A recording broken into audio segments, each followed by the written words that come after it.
ডাবের পুডিং এত যে মজার হয় আগে জানা ছিল না। এটা খাওয়ার খুব আফসোস ছিল, অবশেষে তা পূর্ণ করে ফেললাম। তো আমার বাচ্চা দুইটা তো এটার ফ্যান হয়ে গিয়েছে, তারা বলেছে পরপর যেন এটাই তৈরি করে দেই। আসসালামু আলাইকুম, কেমন আছেন সবাই? আল্লাহর অশেষ রহমতে আমিও ভালো আছি। তো এটা তৈরি করা যতটা না সহজ, খেতে তার চাইতে অনেক বেশি মজার। তো ফেসবুকে ঢুকলেই দেখতাম যে সবাই ডাবের পুডিং তৈরি করে। তো যেহেতু দেশের বাইরে ছিলাম, সেখানে বসে ওইভাবে ডাব পেতাম না। তো এবার পেয়ে অবশ্যই তৈরি করে নিলাম। এখানে একটি বড় সাইজের ডাব নিয়েছি। ডাবের ভিতরে যে নারিকেল থাকে না, সেটা একটু নরম টাইপের হতে হবে। তো আমারটা একটু মোটা হয়ে গিয়েছে, তাই আমি আর পুডিংয়ের মধ্যে নারিকেলটা অ্যাড না করে দুধ দিয়েই কিন্তু ডাবের পুডিংটা তৈরি করেছি। তো প্রথমে আমি মানে ডাবের পানিটাকে ছেঁকে নিয়েছি, মধ্যে যে একটা আগলা ময়লা থাকে সেটা পড়ে গিয়েছে। এরপরে আমি একটা হাঁড়িতে ডাবের পানিটা নিয়ে নিয়েছি, এখানে 2 কাপ হয়েছে। এখানে আমি 3 টেবিল চামচ চিনি দিয়েছি। ডাবের পানিটা সাধারণত মিষ্টি হয়, তারপরে আরেকটু মিষ্টি বাড়ানোর জন্য 3 টেবিল চামচ চিনি দিয়েছি, চাইলে আপনারা দিতে পারেন। আর এখানে 1 টেবিল চামচ দিয়েছি আগার আগার পাউডার। তো 2 কাপ ডাবের পানির জন্য 1 টেবিল চামচ আগার আগার পাউডার পারফেক্টলি পরিমাপ। আর আগার আগার পাউডার ঠান্ডা থাকতেই কিন্তু মিক্স করে নিতে হবে, চুলার জাল ধরিয়ে মিক্স করা যাবে না, তাহলে দলা ফেঁকে যাবে। যাক, এরপর 4-5 মিনিট জাল করে আমি একটি স্বর্ণ প্লেটে ঢেলে ঠান্ডা করে নিয়েছি। এরপর নর্মাল ফ্রিজে রেখে দিয়েছি 1 ঘন্টার জন্য। এরপরে আমি একটা ছুরি দিয়ে কেটে নিচ্ছি। আগার আগার পাউডার যে কোনো ডেজার্ট জমাট বাঁধতে সাহায্য করে। তো এই তো দেখতে পাচ্ছেন, আমি স্কোয়ার শেপ দিয়ে সবগুলো জেলি কেটে নিচ্ছি। আগার আগার পাউডারের পরিমাপ ঠিক থাকলেই সবারই জেলটা এভাবেই জমবে। মাশাআল্লাহ, এত সুন্দর জেলিটা আমার তৈরি হয়েছে, আমি নিজেই অবাক হয়ে গিয়েছি। তো কেটে নেওয়া জেলিগুলো আমি যেই পাত্রে পুডিংটা সেট করব সেই পাত্রে নিয়ে নিচ্ছি।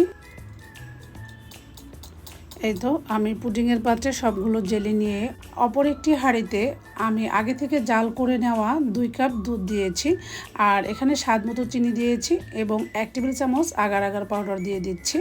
এখানে কিন্তু এখনও আমি জালটা ধরিয়ে দেইনি, সব কিছু খুব ভালোভাবে মিক্স করে তারপরে চুলার জাল অন করে দিয়ে আমি 4-5 মিনিট জাল করেছি, মানে 2-3টা বলক আসা পর্যন্ত অপেক্ষা করেছি এবং অনবরত নেড়েছি, যাতে করে আগার আগার পাউডারটা মানে জমাট বেঁধে না যায়। আর আগার আগার পাউডার যে কোনো ডেজার্ট জমাট বাঁধতে সাহায্য করে। এরপর গরম থাকতেই কিন্তু আমি ওই যে আগে থেকে যে জেলিটা সেট করে রেখেছি যেই পাত্রে, সেখানে আমি দুধটুকু ঢেলে দিয়েছি। দেখি হয়তো বুঝতে পেরেছেন, এই কাজটা দ্রুত করতে হবে।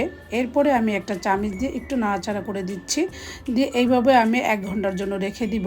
এরপরে আমি নর্মাল ফ্রিজে একদম ঠান্ডা করে আপনাদের সাথে সার্ভ করে দেখাবো। সত্যি অনেক বেশি টেস্টি ছিল, আমার বাচ্চারা এতটাই পছন্দ করেছে কি বলবো। তো 1 ঘন্টা নিচে রেখেছি, এরপর ঠান্ডা হওয়ার পরে নর্মাল ফ্রিজে রেখেছিলাম প্রায় আধ ঘন্টার মতো। এরপরে আমি একটা ছুরির সাহায্যে চারপাশটা একটু সারিয়ে নিচ্ছি, এতে করে মানে পুডিংটা আনমোল্ড করতে অনেক বেশি সুবিধা হবে। এরপরে আমি একটি প্লেটে এভাবে রেখে আনমোল্ড করে নিচ্ছি। দেখতে পাচ্ছেন মাশাআল্লাহ, পুডিংটা এতটাই কিউট হয়েছে, আমি যেরকমটা চেয়েছিলাম। দেখুন কতটা জমাট বেঁধেছে। আমি এইভাবে ঝাঁকিয়ে দেখেছি, কোনোভাবেই কিন্তু মানে পড়েও যায় না আর ভেঙেও যায় না, দেখেই বুঝতে পেরেছেন। তো আমার বাচ্চারা তো খুবই পছন্দ, তাই আমার ছোট ছেলেটা এভাবে একটু মানে আমাকে উৎসাহ দিয়েছে, আর খেয়ে তো আরও বেশি প্রশংসায় পঞ্চমুখ। এরপরে আমি কেটে নিচ্ছি, দেখতে পাচ্ছেন আমার পছন্দ মতো মানে কাট করে, আপনারা আপনাদের পছন্দ মতো কাট করে কেটে নিতে পারেন। তো আমার বাচ্চাটা খাওয়ার জন্য ওদের আগ্রহে বসে আছে, কারণ তার অনেক দিনের মানে রিকোয়েস্ট ছিল যেন ডাবের পুডিং তৈরি করে দেই।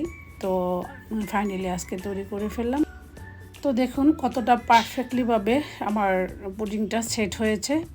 তো আমার আজকের এই ভিডিওটি যারা এই পর্যন্ত ধৈর্য ধরে দেখেছেন, একটি লাইক দিতে ভুলে গিয়েছেন, প্লিজ একটি লাইক দিয়ে সম্পূর্ণ ভিডিওটি দেখার জন্য অনুরোধ করব। আজকের ভিডিও তাহলে এখানেই রেখে দিচ্ছি। ততক্ষণে সবাই ভালো থাকবেন এবং পরবর্তী ভিডিও দেখার জন্য সবাইকে অনেক বেশি আমন্ত্রণ জানাচ্ছি। একটা লাইক আমি সবসময় আমার আপুদের কাছে চেয়ে নিই, এই জন্যই আপনাদের একটি লাইক আমার অনেক বেশি প্রয়োজন এবং অনেক বেশি উপকারে আসে। একটি লাইক আমার ভিডিওগুলো নতুন নতুন আপু ভাইদের কাছে পৌঁছে দিতে সাহায্য করে। তো আজকের ভিডিও এই পর্যন্তই, সবাই ভালো থাকবেন, আল্লাহ হাফেজ।